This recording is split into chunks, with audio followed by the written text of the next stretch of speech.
this entire war came from. It did not come from Bashar al-Assad. It came from Washington. There was a decision in 2011 to overthrow Assad. Actually, that came from Jerusalem. This has been a desire of the Israeli government that stretches back more than 25 years. Netanyahu's idea is make the Middle East in Israel's image, overthrow every government that opposes Israel. He's had a friend in that, and that is the CIA and the United States government. So this war in Syria did not come from Assad's repression. It did not come from Assad's dictatorship.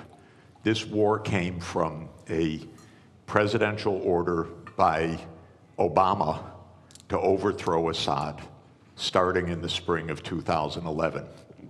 We have a name for this program. It was Operation Timber Sycamore. The United States, together with other countries in this region, trained fighters, especially jihadists, including the ones that just took power, to overthrow the regime. This created chaos. 600,000 dead in Syria in a war that has gone on for 14 years. The outcome of this war is what the CIA wanted back in 2011, which is that a jihad group would take power in Syria after being armed by the United States. The reason I want to be clear about this is that we will not have peace in this region until we have public diplomacy that is based on real diplomacy, not on CIA operations. And we will not have peace until Israel stops its militarization of the entire Middle East. Because the Syrian war is just one of 6 wars that Israel has promoted, including in Lebanon, Iraq, Syria, Libya, Somalia, and Sudan.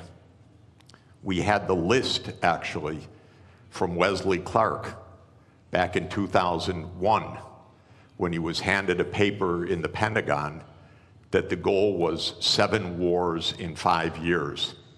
The only war that hasn't taken place yet, to Netanyahu's great consternation, is the US war with Iran, which Israel is still trying to instigate to this very day. So the Syrian war is part of a regional tragedy. We have tragedy in Gaza, the West Bank, Lebanon, Syria, Iraq, Sudan, South Sudan, and Libya that I put at the hands of the United States government and its ally Israel, because none of these wars had to happen. These were all wars of choice. They were all wars that came from the idea of regime change operations, that the United States would determine which regimes operate in which countries. We'll never have peace in this region if outside imperial powers like the United States are dictating the terms to this region. The only way to have peace in this region is if this region is determining its own future, not outside powers. And Israel could never do these wars on its own. These are American wars. America provides the financing, it provides the military backup, it provides the naval support, it provides the intelligence operations, it provides the munitions. Israel couldn't fight for 1 day without the United States backing. Israel could not be committing a genocide in Gaza without the United States' full operational complicity. I don't mean political complicity, I mean direct, daily operational complicity. This has to end. This region has been divided for 100 years, first by the British Empire and then by the American Empire. And this is going on until today. We have a genocide going on right next door. Till today, till this morning. People being wantonly killed, brazenly killed, because the United States is providing the means for this. So this is what's happening in Syria. Is the U.S. on the fence? Hardly. It's the major actor. I know, by the way, I know firsthand that in 2012, UN Secretary General Ban Ki-moon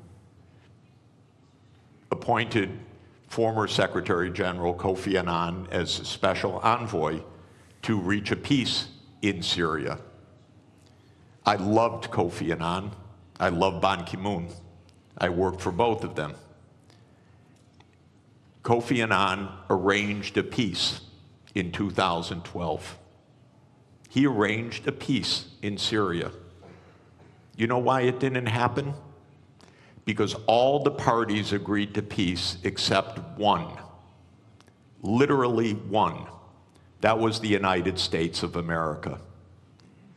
The United States of America said there will be no peace unless Bashar al-Assad goes the first day. The other parties said, no, you can't just determine that.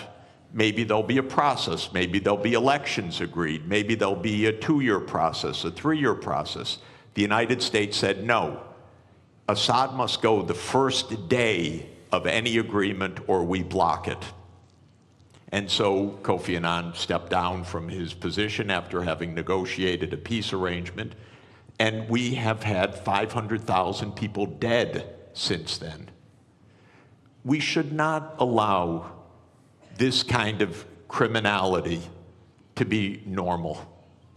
This region has been at war nonstop for 30 years, actually I would say for at least 57 years, since the Six-Day War, because there has been no honest accounting of international law, no honest diplomacy.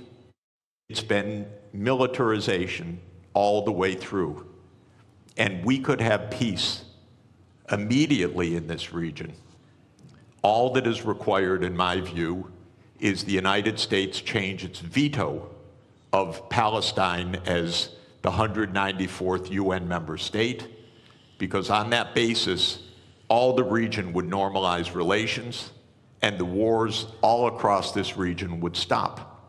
But Israel has had control over US policy, and it says no. It wants greater Israel. It wants Israel in Syria. It wants Israel in Lebanon. It wants Israel in the West Bank. It wants Israel in East Jerusalem. It wants Israel in Gaza.